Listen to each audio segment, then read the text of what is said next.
মার্কিন president Donald Trump নতুন একটি আদেশে স্বাক্ষর করেছেন। এর আওতায় ইস্পাত ও অ্যালুমিনিয়ামের আমদানিতে শুল্ক 25% থেকে বাড়িয়ে 50% করা হয়েছে। এই পদক্ষেপে আমদানিকৃত এই ধাতুগুলোর ওপর কর দ্বিতীয়বারের মতো বাড়ানো হলো, যেগুলো গাড়ি থেকে শুরু করে ক্যানজাত খাবার পর্যন্ত সব কিছুতে ব্যবহৃত হয়।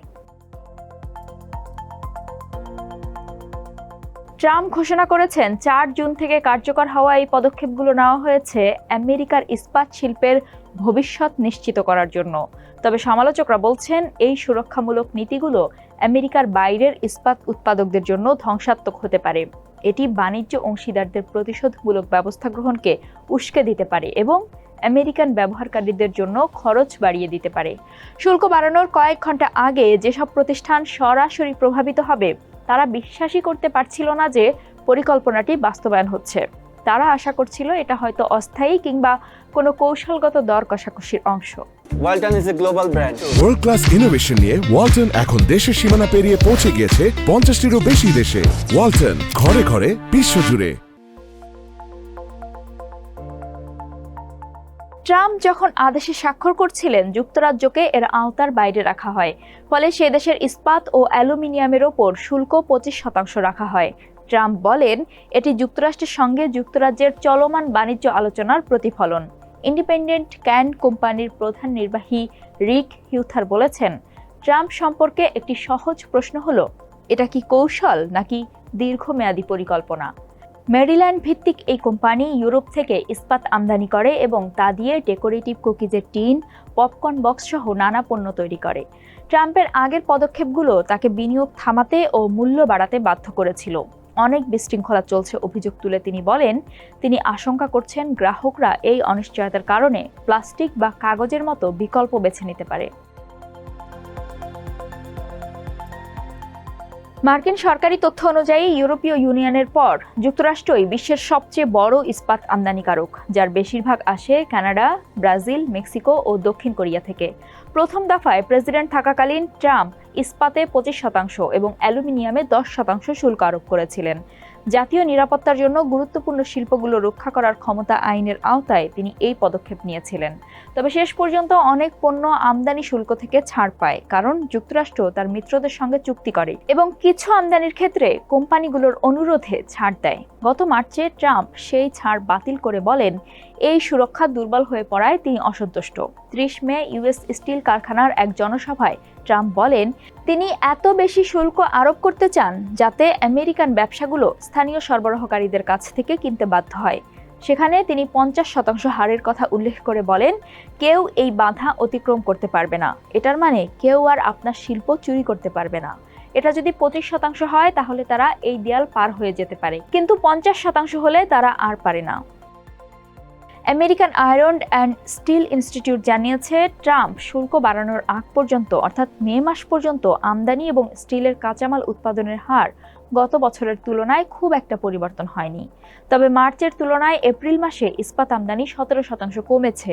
আর যারা মার্কিন বাজারে এই ধাতু বিক্রি করেন তারা বলছেন, ট্রাম্পের সর্বশেষ ঘোষণা আমদানিতে আরও বড় ধাক্কা দেবে। ট্রাম্পের মার্চ মাসের পদক্ষেপ কানাডা ও ইউরোপীয় ইউনিয়নকে প্রতিশোধমূলক শুল্ক আরোপের জন্য প্রস্তুতি নিতে বাধ্য করেছিল।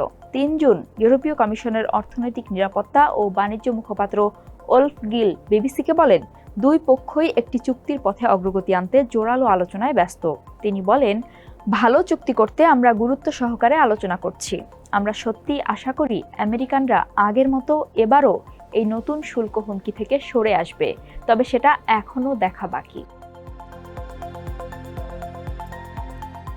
ট্রাম্পের ঘোষণাটি যুক্তরাজ্য সরকারকে যুক্তরাষ্ট্রের সঙ্গে চলমান বাণিজ্য চুক্তি চূড়ান্ত করতে নতুন চাপের মুখে ফেলেছে। যে চুক্তি বাস্তবায়ন হলে মার্চের ধাতব শুল্ক থেকে কিছুটা রেহাই পাওয়ার আশা ছিল। 3 জুন প্যারিসে যুক্তরাজ্যের বাণিজ্যমন্ত্রী জোনাথন রেনল্ডস যুক্তরাষ্ট্রের বাণিজ্য প্রতিনিধি জেমিসন গ্রিয়ারের সঙ্গে সাক্ষাৎ করেন। তার অফিস জানায়, বাণিজ্য আলোচনা যুক্তরাজ্যের স্টিলকে নতুন শুল্ক থেকে রক্ষা করায় তারা সন্তুষ্ট। তিনি বলেন, আমরা যুক্তরাষ্ট্রের সঙ্গে আমাদের চুক্তি বাস্তবায়নে কাজ চালিয়ে যাব, যার ফলে 25% মার্কিন শুল্ক উঠিয়ে নেওয়া হবে। ইউকে স্টিলের মহাপরিচালক গ্যারেথ স্টেজ বিবিসিকে বলেন, তার সদস্যরা মার্চ মাসে আরোপিত 25% শুল্কের কারণে ইতোমধ্যেই অর্ডার বাতিল ও বিলম্বের মুখে পড়েছে।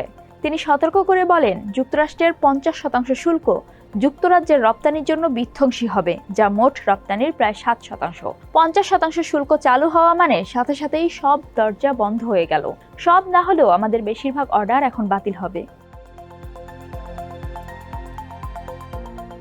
অর্থনীতিবিদরা বলছেন, নতুন পদক্ষেপের ফলে দাম বাড়ায় মার্কিন অর্থনীতিও ক্ষতির মুখে পড়বে। 2020 সালের এক বিশ্লেষণে দেখা গেছে, ট্রাম্পের প্রথম দফার শুল্ক প্রায় 1000টি স্টিল শিল্পে চাকরি সৃষ্টি করলেও উৎপাদন ও নির্মাণ খাতে 75,000 চাকরি নষ্ট হয়েছে। ট্যাক্স ফাউন্ডেশনের ফেডারেল ট্যাক্স নীতির ভাইস প্রেসিডেন্ট এরিকা ইয়র্ক বলেন, এবার আরও বেশি মাত্রায় চাকরি হারানো দেখা যেতে পারে।